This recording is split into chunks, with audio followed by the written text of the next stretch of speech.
Radhe Radhe friends, तो मिलते हैं मम्मी की एक और नई कहानी के साथ में। तो पैसे मम्मी की एक और कहानी एंजॉय करिए उसको। बच्चों, मैं आज आपको एक व्रत रखने वाली औरत की कहानी सुनाऊंगी। वो सारे दिन खाती रहती थी, उसकी कहानी। ठीक बच्चों सुनो। एक औरत थी, वो सारे दिन खाती रहती थी। हर 1-2 घंटे के बाद उसको खाना चाहिए, तो बहुत भूखी नहीं रह पाती थी। उसको पति को मालूम था कि व्रत नहीं रख पाएगी, वो ज़्यादा खाती है। तो उसने अपने पति से कहा कि आज मैं व्रत रखूँगी। उसके पति ने कहा तुम व्रत नहीं रख पाओगी, तो भूखी नहीं रह पाओगी, तुम सारे दिन खाती रहती। नहीं, मैं आपको व्रत रख के बताऊँगी, कुछ भी करूँ मैं व्रत रख के बताऊँगी। पति ने कहा ठीक है।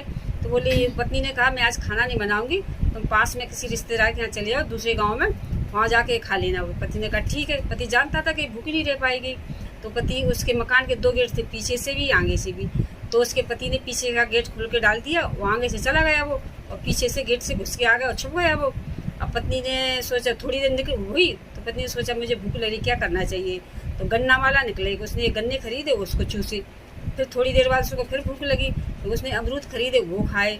उसने कही क्या करना चाहिए, इससे तो मेरा पेट नहीं भर रहा। तो उसने फिर क्या, सिवैयाँ बनाई और उन्हें घी शक्कर डाल के जल्दी जल्दी खा ली। फिर भी उसका मन नहीं भरा। फिर उसने मूंग की दाल और चावल बनाए।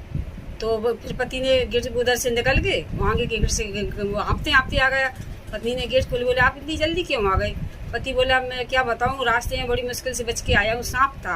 पत्नी बोली कितना बड़ा सांप था। बोले जितना बड़ा गन्ना था उतना बड़ा सांप था।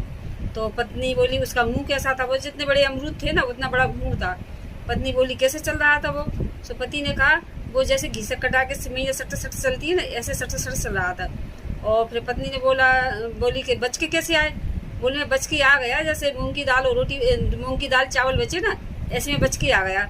पत्नी उसने उठाई, मुझसे कहती थी कि दूसरे घर के जाके खाना खा लो, और मैं आज खाना नहीं बनाऊंगी, तू सारे दिन से खा रही। उसने उठाया डंडा, अपनी पति की खूब पिटाई करी कि झूठ बोलती है कि मैं खाना नहीं बनाऊंगी, खाना नहीं खाऊंगी, ये तेरा व्रत है। बच्चों, कैसी लगी मेरी कहानी।